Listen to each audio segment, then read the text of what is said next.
like if you're choosing to go to a particular cuisine restaurant for dinner, it doesn't mean if you choose Italian food that you don't like burritos, and vice versa. It just means that's what you're working on right then. You gotta love Mike's analogies, right?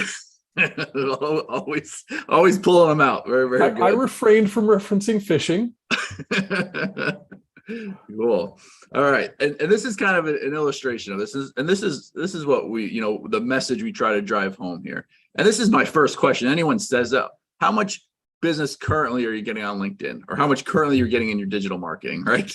If that answer is little to none, I think we can take a risk here, okay? But the law of diffused effort, okay?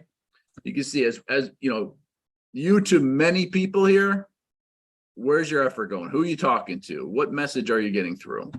But you to groups of people, a lot more effective. All right, and it's very simple. And we saw this. I'll share a quick anecdote here. Seems like the pandemic was so long ago when it started. So back in 2020, right? February, March, we track hundreds of accounts at a macro level. So we're looking at our numbers and what's going on and everything that's going on. When the stay-at-home orders got put in place, when traffic on LinkedIn went up, some of our responses and our numbers started to shift down. And it was slight shifts, but we noticed them because we're watching these accounts at a macro level. And we noticed that. And we adapted very quickly, because here was the problem.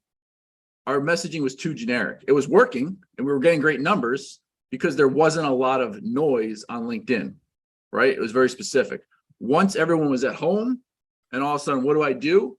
And everyone's flooding to LinkedIn or has time to go on LinkedIn now and spend more time.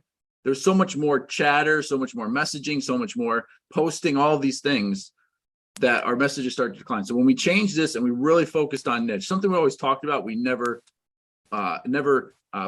like pinpointed as much as we needed to. I shouldn't say as much as we need to, as much as was needed, right? When this whole shift happened with COVID. And so once we did that, we saw those numbers go right back to where they were, because that laser focused message now allowed you to break through that noise, speaking to a specific avatar, specific target market that has a specific problem. Okay. All right. So what's a niche? Mike, you want to run through this real quick? I mean, it's pretty simple. It's kind of 5 components of a niche. Yeah. So a lot of people, when they start thinking about niche, they think it's only one thing, and that is a profession or something like that. But there's a lot of different ways you can look at it.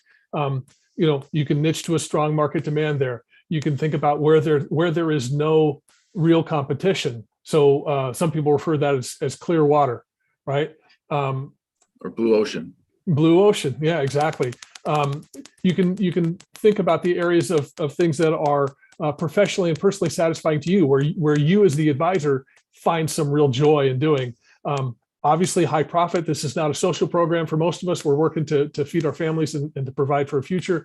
And then, of course, we want to make sure it solves a practical need. And when those things all come together, now you've got something that's really, really powerful. Absolutely. And I was looking at the chat here as we're going on. Deepak, absolutely. The key is targeted marketing reduces costs. That's something we don't really talk about, which is a great point. Absolutely, right? When we have a targeted message, we know who we're sending it to.